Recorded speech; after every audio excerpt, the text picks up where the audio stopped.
दोस्तों आप सभी का स्वागत है एबीसी कोचिंग यूट्यूब चैनल में। आज की इस वीडियो में class 11th arts science commerce तीनों संकाय के सब्जेक्ट हिंदी कोर का most important VVI objective question देखने वाले हैं जो कि आपकी बोर्ड की परीक्षा में पूछे जाएंगे।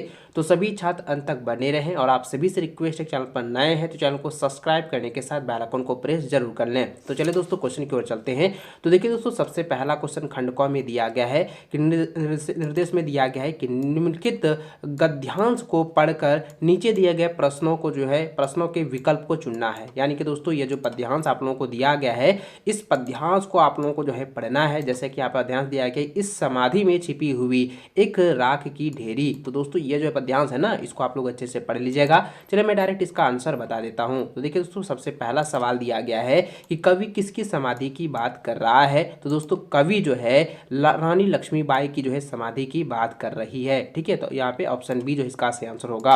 अगला सवाल है कि रानी की समाधि किसका प्रतीक है। तो दोस्तों मैं आपको बताया था पहले भी और आप लोगों ने पाठ में भी पढ़ा होगा और भरसक सभी को पता होगा कि रानी लक्ष्मीबाई की जो समाधि का जो प्रतीक है वह वीरता का प्रतीक है। क्योंकि दोस्तों रानी लक्ष्मीबाई पुरुषों के समान उन्होंने युद्ध लड़ा था। ठीक है, इसलिए उसको वीरता का सम्मानित किया जाता है, उसको मर्दानी भी कहा जाता है। ठीक है, देखिए नेक्स्ट क्वेश्चन भी यहाँ पे दिया गया है कि रानी को मर्दानी क्यों कहा गया है। तो दोस्तों मैंने अब जस्ट बताया कि पुरुषों के भांति वीरता पूर्वक युद्ध करने के कारण रानी लक्ष्मीबाई या रानी को या झांसी रानी को मर्दानी कहा गया है। ठीक है, तो ऑप्शन सी इसका सही आंसर होगा।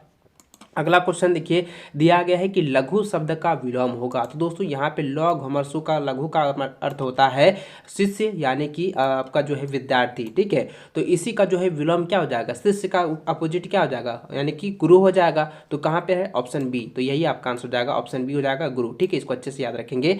अगला क्वेश्चन दिया गया कि प्रस्तुत पद्यांश का शीर्षक बताइए। तो दोस्तों यह रानी लक्ष्मीबाई के अनुरूप था। तो यह उसमें शीर्षक में क्या था, समाधि के बारे में। ठीक है, तो इसका आंसर क्या हो जाएगा, ऑप्शन ए हो जाएगा झांसी की रानी की समाधि। ठीक है, याद रखेंगे। अगला क्वेश्चन देखिए, छठा नंबर दिया गया है। उससे पहले यहाँ पे देखिए, यहाँ पे खंड 2 में आपका निर्देश में दिया गया है निम्नलिखित गद्यांश को ध्यान पूर्वक पढ़कर नीचे दिए गए प्रश्नों का आप लोग को उत्तर देना है। यानी कि आपको विकल्प में ही आपको उत्तर बताने हैं। तो देखिए यह गद्यांश दिया गया, आप लोग इसको अच्छे से पढ़ लेंगे। तो मैं एक बार 2 लाइन पढ़ देता हूँ। तो देखिए लिखा है कि आज से लगभग 600 वर्ष पूर्व या 600 साल पूर्व संत कबीर के सांप्रदायिकता की जिस समस्या की ओर ध्यान दिलाया था वह आज भी प्रस्तुत ज्वालामुखी की भांति भयंकर बनकर देश के वातावरण को विगत करती रहती है। तो इस तरीके से गद्यांश दिया गया है, इसको आप लोग अच्छे से पढ़ लेंगे।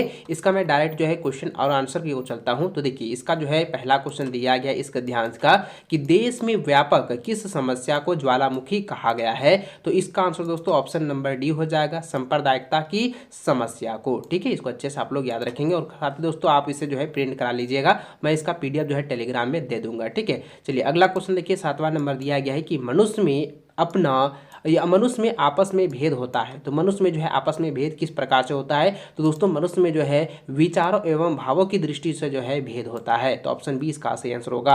अगला क्वेश्चन है कि देश का बड़ा दुर्भाग्य क्या है। तो इसका आंसर हो जाएगा बैर विरोध की भावना का भड़कना। तो ये सबसे बड़ा दुर्भाग्य अवस्था है। ठीक है, तो ऑप्शन ए इसका सही आंसर होगा। अगला क्वेश्चन 9 नंबर दिया गया है कि कबीर ने किसका विरोध किया है। तो दोस्तों कबीर ने पूजा, नमाज और वस्त्र के दिखावे करने वाले लोगों से ये विरोध किया है। तो ऑप्शन ए इसका सही आंसर होगा।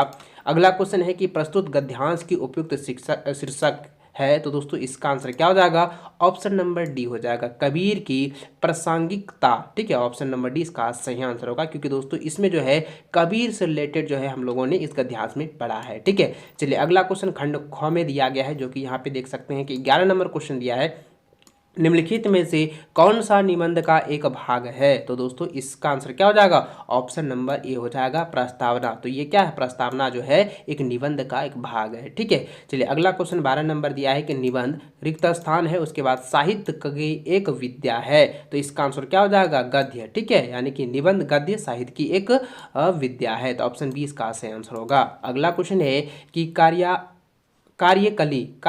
कार्याली पत्र। ठीक है, यहाँ पे ध्यान दीजिएगा, लिखा है कार्याली पत्र डैश का ही एक रूप है। तो इसका आंसर क्या हो जाएगा, ऑप्शन बी हो जाएगा, औपचारिक पत्र का ही एक रूप है। अगला क्वेश्चन 14 नंबर दिया है कि जनसंचार माध्यम में रिपोर्टर को हिंदी में क्या कहते हैं? तो इसको हम लोग कहते हैं संवाददाता। ऑप्शन नंबर जो है ए इसका सही आंसर होगा। आप लोगों ने न्यूज़ देखते होंगे तो वहाँ पे कहता है, हमेशा जो है एंकर कहता रहता है कि इस संवाददाता से जो है यहाँ से न्यूज़ मिल रही है। तो यहाँ पे क्या हो जाएगा, यहाँ पे जो है संचार माध्यम के जो रिपोर्टर होते हैं उसको हम लोग हिंदी में कहते हैं संवाददाता। ठीक है, तो ऑप्शन ए जो इसका सही आंसर होगा।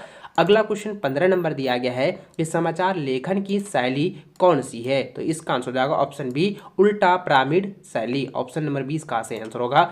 16 नंबर क्वेश्चन है कि फीचर के लिए हिंदी में कौन सा शब्द प्रयुक्त होता है? फीचर शब्द जो है यहाँ पे दिया गया है, इसका जो है प्रयुक्त होना चाहिए रूपक। तो ऑप्शन नंबर डी जो है इसका सही आंसर होगा।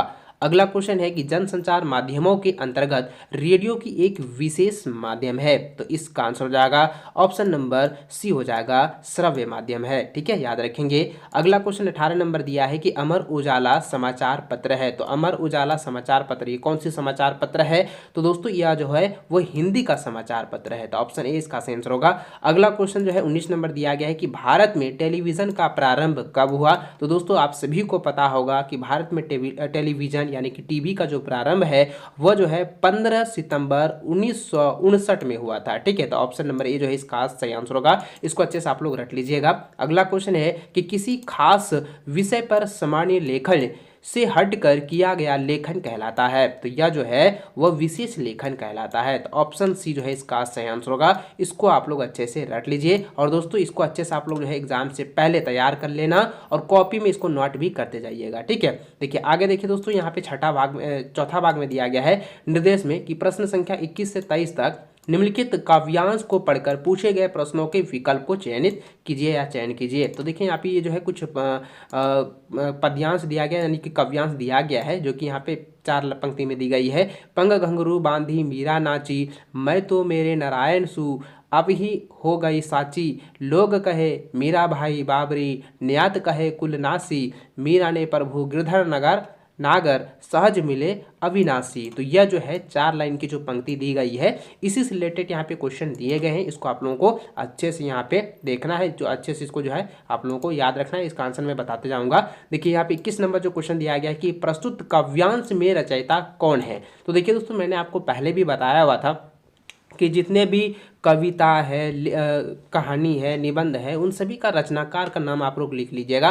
देखिए दोस्तों मैंने अभी यहाँ पे जो है जस्ट हम लोगों ने पढ़ा है कि मैं तो मेरे नारायण हूँ, अब ही हो गई साची। इसके बाद यहाँ पे क्या था, लोग कहे मीराबाई, तो लोग कहे मीराबाई। तो ऑप्शन नंबर 21 में क्वेश्चन नंबर 21 में क्या कह रहा था कि प्रस्तुत काव्यांश के रचयिता कौन है? तो यहाँ पे जो है किसको संबोधित कर रहा है?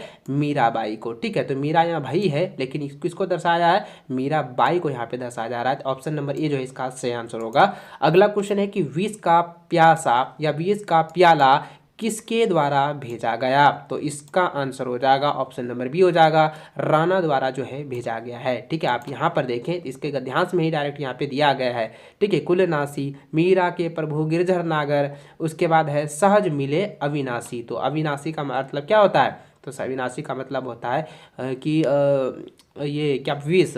तो यहाँ पे जो है सहज मिले गिरधर नागर, तो गिरधर नागर कौन है? राणा द्वारा है, राणा है। ठीक है, तो यहाँ पे जो है ऑप्शन जो है 20 का सही आंसर होगा। ठीक है, याद रखेंगे। अगला क्वेश्चन 23 नंबर दिया गया कि मीरा के प्रभु जो है कौन है? तो मीरा के जो प्रभु हैं वो कौन है? वो कृष्ण भगवान है। ठीक है, तो ऑप्शन नंबर डी जो है इसका सही आंसर होगा। अगला क्वेश्चन देखिए यहाँ पे 24 नंबर दिया गया है कि पथिक का मन कहाँ विचरना चाहता है? तो पथिक का जो मन है वह जो है सागर और गगन के बीच जो है विचरना चाहता है, यानी कि जो है उमंगना चाहता है। तो ऑप्शन नंबर ए जो है इसका सही आंसर होगा। अगला क्वेश्चन देखिए 25 नंबर दिया गया है कि वे आंखें कविता में किसान की पीड़ा के लिए किन्हें जिम्मेदार बताया गया है? तो इसका आंसर हो जाएगा व्यवस्था को। ऑप्शन नंबर ए इसका सही आंसर होगा। अगला क्वेश्चन 26 नंबर है कि आओ मिलकर बचाएं कविता में किस समाज की बुराइयों की ओर संकेत किया गया है? तो इसका आंसर हो जाएगा ऑप्शन बी, आदिवासी समाज को। ठीक है, इसको अच्छे से आप लोग जो है टिक लगा लें, तो इसको याद कर लीजिएगा। अगला क्वेश्चन 27 नंबर दिया गया है कि अज्ञानी गुरुओं की शरण में जाने पर शिष्यों की क्या गति होती है। तो दोस्तों इसका आंसर क्या हो जाएगा, यानी कहता है कि जो अज्ञानी गुरु है उसके शरण में कोई शिष्य जाता है तो उसकी क्या गति हो सकती है, उसका क्या परिणाम हो सकते हैं। तो दोस्तों इसका आंसर क्या हो जाएगा, अंत समय में पछताना पड़ता है। ठीक है, यानी कि अगर कोई अज्ञानी गुरुओं के पास आप जाओगे तो उसका आपका परिणाम क्या होगा, तो आपको कुछ जो है ज्ञान प्राप्त नहीं होगा, तो क्या हो, लास्ट में आप जो है अंत में पछताओगे ना। तो इसलिए दोस्तों इसका आंसर क्या हो जाएगा, सी हो जाएगा। ठीक है, याद रखेंगे। अगला क्वेश्चन 28 नंबर दिया है कि चंपा किसकी बेटी है। तो चंपा जो है वह जो है सुंदर की बेटी है। ठीक है, तो ऑप्शन नंबर ए इसका सही आंसर होगा। अगला क्वेश्चन है कि घर की याद कविता में किसके मर्म का उद्घाटन है। तो किसके मर्म का जो है उद्घाटन है, तो दोस्तों इसका आंसर क्या आ जाएगा, घर के। ठीक है, तो ऑप्शन नंबर ए जो है सही आंसर होगा। अगला क्वेश्चन दिया गया कि वे आंखें किसकी रचना है। तो वे आंखें जो है ये सुमित्रा नंदन पंत की जो है रचना है। तो ऑप्शन ए जो है इसका सही आंसर होगा। अगला क्वेश्चन देखिए 31 नंबर दिया गया है, जिसमें यहाँ पे दिया गया है कि प्रश्न संख्या जो है 31 से लेकर 33 तक निम्नलिखित गद्यांश को पढ़कर उस पर आधारित पूछे गए प्रश्नों के विकल्प को चयन कीजिए।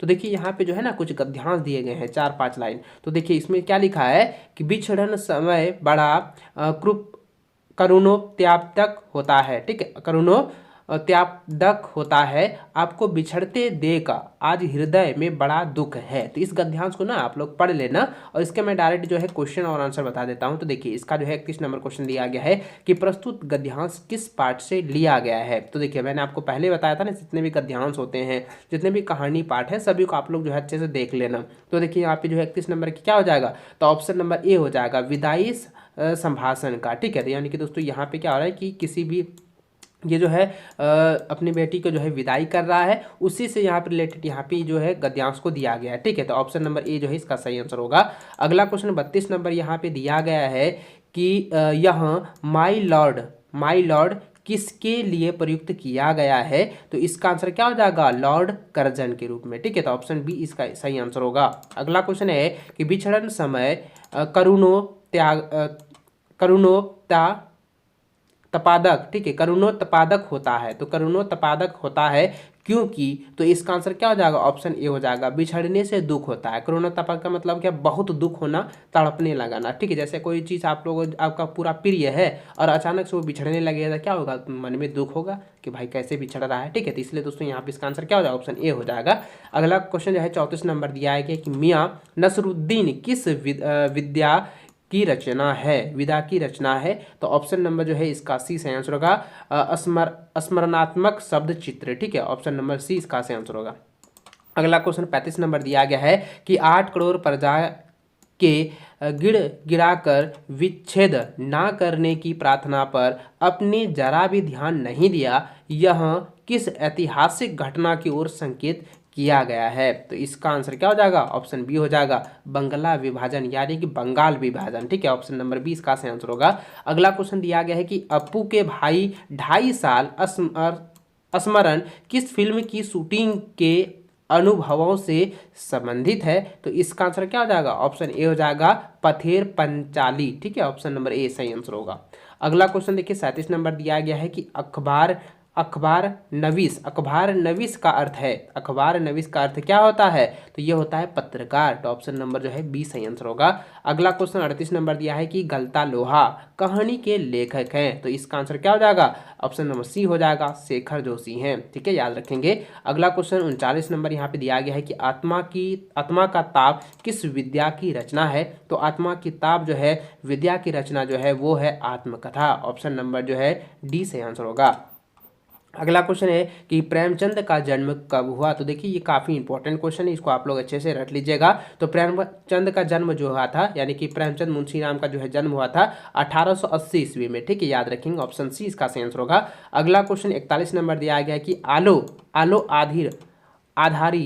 आधारी पुस्तक किस भाषा में जो है लिखी गई है। तो इसका आंसर हो जाएगा ब्रज भाषा में। ठीक है, ऑप्शन ए इसका सही आंसर होगा। अगला क्वेश्चन दिया गया कि बेबी हलदार को लिखने के लिए किसने जो है प्रोत्साहित किया है। तो इसका आंसर हो जाएगा ऑप्शन बी, सुनील ने जो है प्रोत्साहित किया है। ठीक है, याद रखेंगे। अगला क्वेश्चन है कि कुमार गंधर्व ने किसे चित्रपट संगीत के क्षेत्र में अणभिसनक सामग्री माना है। तो दोस्तों इसका आंसर क्या होगा, ये हो जाएगा ऑप्शन नंबर बी हो जाएगा लता मंगेशकर को। ठीक है, ऑप्शन बी इसका सही आंसर होगा। अगला क्वेश्चन 44 नंबर दिया गया है कि राजस्थान की रजत बिंदु बूंदे के रचनाकार हैं। तो इसका आंसर क्या हो जाएगा, ऑप्शन ए हो जाएगा अनुपम मिश्र। इसको अच्छे से आप लोग जो है रख लीजिएगा।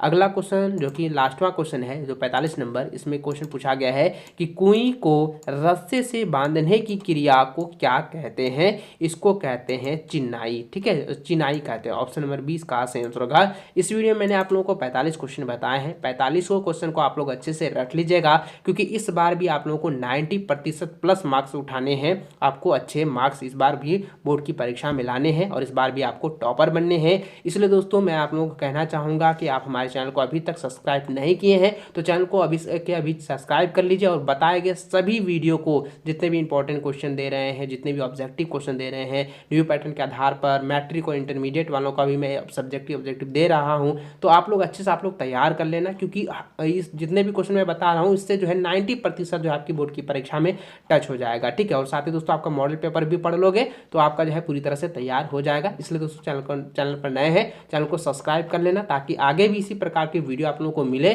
और आप अच्छे से अच्छे आप लोग अच्छे से तैयारी कर सकें। ठीक है, मिलते हैं नेक्स्ट में, तब तक जय हिंद, वंदे मातरम।